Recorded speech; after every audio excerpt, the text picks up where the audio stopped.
Halo, selamat pagi, selamat siang, selamat malam. Assalamualaikum warahmatullahi wabarakatuh. Jumpa lagi dengan mata kuliah kita.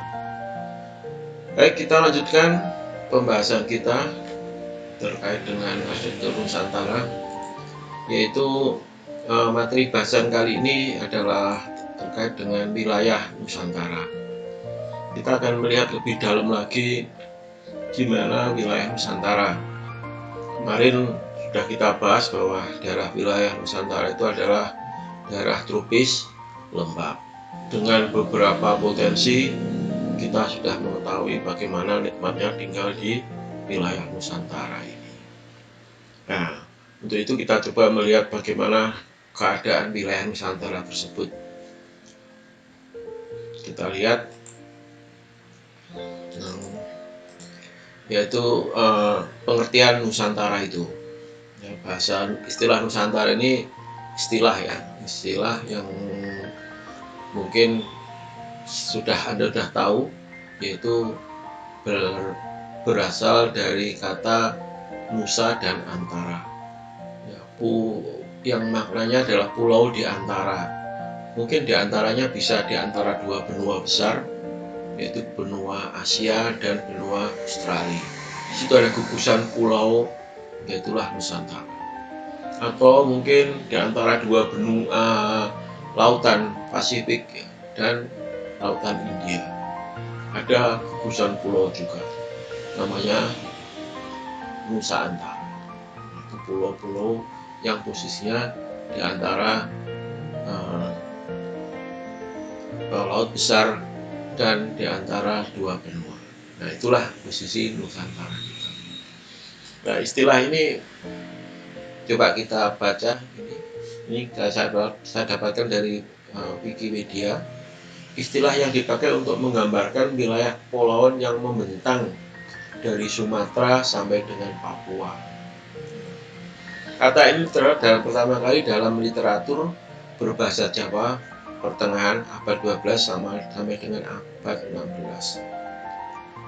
Literatur ini lama ya, abad artinya ini 400 tahun ya. Jadi artinya kalau itu kekuasaan Majapahit ya berarti 400 tahun Majapahit itu berkuasa. Untuk menggambarkan konsep kenegaraan yang dianut oleh Majapahit.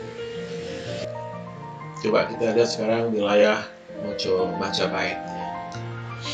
Bahwa Majapahit itu posisinya adalah sini, ibu kotanya adalah sini, ini ibu kota Majapahit itu ibu kota. Ranah inti Majapahit adalah yang warna ini, kemudian sini. Nah, ini wilayah sampai Malaysia juga ya, sampai tepi apa? Kalimantan ini, Sulawesi ini, Papua ujung ini. Ya, ini semua adalah ranah kekuasaan Majapahit. Terus yang warna ini negara bawahan Majapahit. Artinya ada negara-negara tapi di bawah Majapahit. Luas sekali. Di wilayah Majapahit itu sangat luas sekali. Demikian juga lautnya. Ya, wilayah lautnya juga sangat luas sekali. Ini wilayah lautnya lah, ini wilayah yang telah diarungi oleh Majapahit. Anda bisa bayangkan ya, kalau sudah bisa mengarungi laut seperti ini, ya tidak sembarang ya. Abad 12 ya. Di Eropa ini masa era klasik ya. Jadi era klasik, jadi bayangkan kita sudah bisa seperti ini ya. Kita coba penjelajahan masyarakat Nusantara itu sejauh mana sih? Nah ini, jadi penjelajahan masyarakat Nusantara itu sudah sampai ke Madagaskar ya. Terus sampai di ujung sampai di sini. Ini adalah laut. Kapal kita sudah menjelajah sampai daerah-daerah ini. Artinya bangsa kita itu bangsa yang besar sekali. Ya, ini jelajah bangsa kita seperti ini. Ya, maka ini di relief di candi ditemukan relief yang seperti ini. Artinya ketika itu kita punya kapal yang sudah besar sekali yang bisa menjelajah seperti ini, bukan main ini. Artinya bangsa besar kita ini. Ya, kita ini bangsa besar. yang bisa melarungi laut yang sampai ke mana-mana, ya ini ya. Kita bisa bangsa besar. Ya, ini dari kehidupan masyarakat sekarang pun bisa dilihat jejaknya, ya seperti ini. Ya, walaupun badai seperti bagaimanapun, kalau nelayan kita masih tetap santai juga. Ya. Untuk itu dari sini kita bisa lihat dengan wilayah yang lautan semakin begitu besarnya, maka bangsa kita dikenal dengan bangsa bahari. Ya, itu yang perlu. Bangsa kita adalah bangsa bahari. Perlu diperhatikan ya bahwa ini kita yang tinggal di daerah ini adalah bangsa bahari, laut. Baik, kita lihat lagi. Selanjutnya adalah bangsa bahari. Bangsa bahari itu yang jelas tidak sembarang orang. Apa yang dilakukan, yang dia jumpai itu mungkin orientasi bahari. Orientasi bahari itu apa? Ya, ketika di tengah laut itu apa yang bisa dipakai? Ya, yang jauh dari informasi jauh dari di tengah laut. Ketika itu apa? Yang ada hanya istilah ke dan dari. Artinya ya hanya ke sana dan dari sana. Artinya mobilitasnya ya di laut itu. Dan untuk bisa mobilitas itu apa? Gimana? Ya di tengah laut yang seperti itu, yang luas itu. Tentu kalau nggak pintar, nggak pandai, nggak mungkin. Yang jelas yang dia jumpai ketika orang bahari itu yang pertama kali dijumpai adalah terbit dan terbenamnya matahari, arah.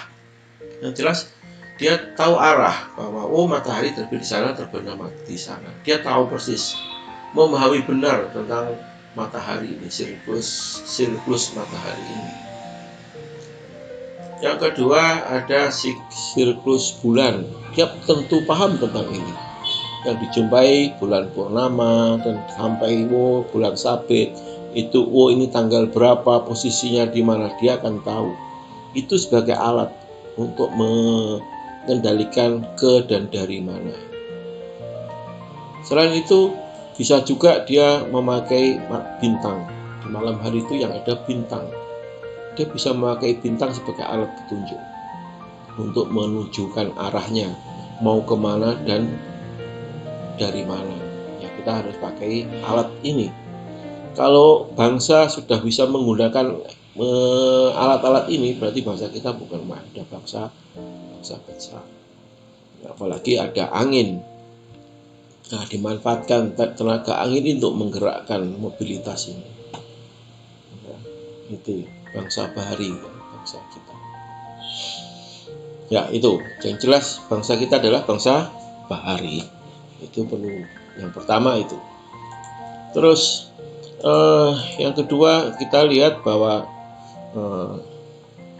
posisi Indonesia Nusantara ini adalah posisinya adalah di daerah Australian Plate sama Pacific Plate, di mana yang merah-merah ini dan yang kuning-kuning ini adalah daerah yang rawan untuk bergeser.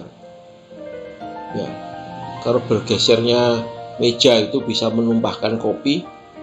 Ya, jadi kalau digeser itu kopi saya ini bisa tumpah. Ya, tapi kalau yang bergeser itu lapisan tanah kita yang kita injak gimana? Ya, apa yang terjadi? Ya gempa. Di daerah kita itu daerah bukan main, gempa. Daerah gempa yang bukan main. Yang terjadi ya ini rontok semua bangunan-bangunan karena terjadi gempa. Ya rontok semua ini bisa karena geseran 7 skala Richter ya. Itu langsung seperti ini. Ini di Lombok ini. Rontok semua. Terus apa? Bisa tsunami juga. Ya, kita tahu Aceh, Palu, kapan itu kemarin itu ya Palu. Semua lautnya bisa naik, yang bisa menyapu bersih daerah itu. Ya, bisa bersih. Sungguh sangat menakutkan. Kalau dilihat lempeng ini yang hampir setiap saat bergetar, setiap saat bergerak.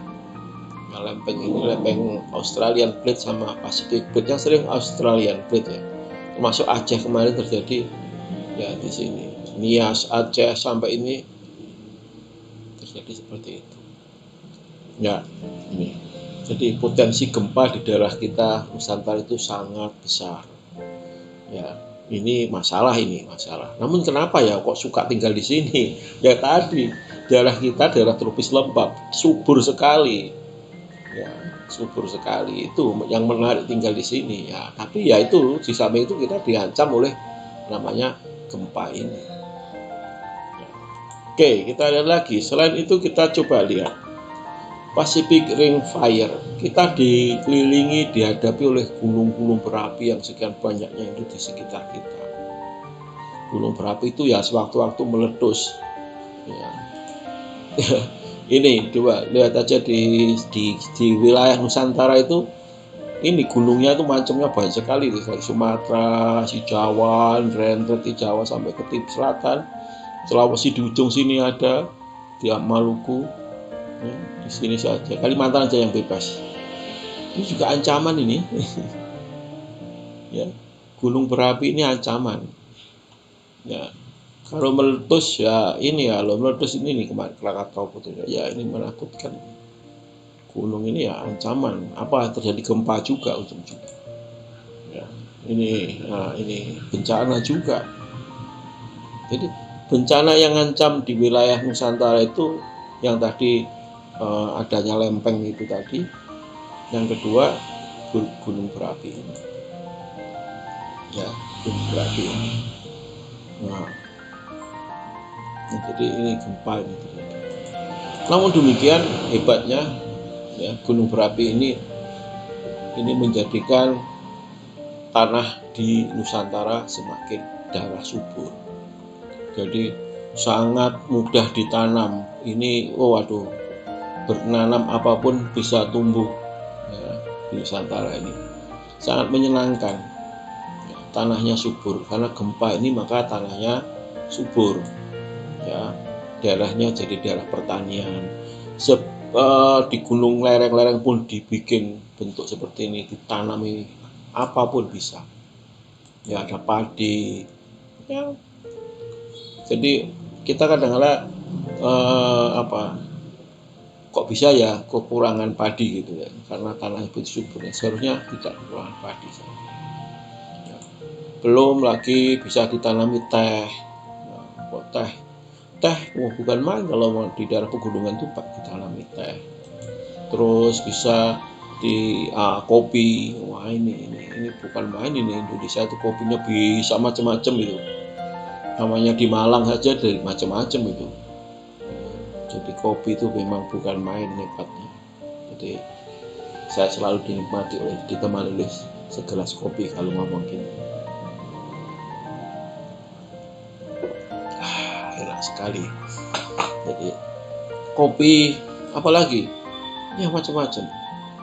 Daerah kita karena suburnya tanahnya, karena gunung berapi mengakibatkan tanahnya subur, hujan juga banyak, matahari bersinar terang di daerah ini, maka daerah Nusantara juga daerah agraris. Ya, jadi ini adalah nikmat yang bukan main, sekaligus ancaman yang bukan main. Tentu nenek moyang kita tidak bodoh. Bagaimana membuat perlindungan, ya, buat perlindungan hidupnya dalam berarsitektur, akan kita lihat lebih jauh nanti pada pertemuan selanjutnya. Ya, ini semua jadi kendala, jadi masalah. Namun ini jadi sebuah potensi untuk menjadikan kita bisa berarsitektur. Jadi kita sudah tahu persis tadi dari awal, kita tahu daerah kita adalah tropis lembab, ada potensinya, ada masalahnya, terus ada gunung berapi, bisa masalah namun bisa potensi, ada di plate lempeng itu akibatnya adalah daerah kita rawan gempa, rawan tsunami. Nah, itu menjadikan sebuah permasalahan dalam berarsitektur untuk arsitektur Nusantara. Gitu mungkin pertemuan hari ini. Nanti akan kita lanjutkan dengan pembahasan lanjutan bagaimana tentang arsitektur Nusantara kita dengan adanya masalah, adanya potensi seperti tadi. Baik, gitu aja. Sampai jumpa lagi pada pertemuan yang akan datang. Assalamualaikum warahmatullahi wabarakatuh. Salam sehat selalu untuk Anda sekalian.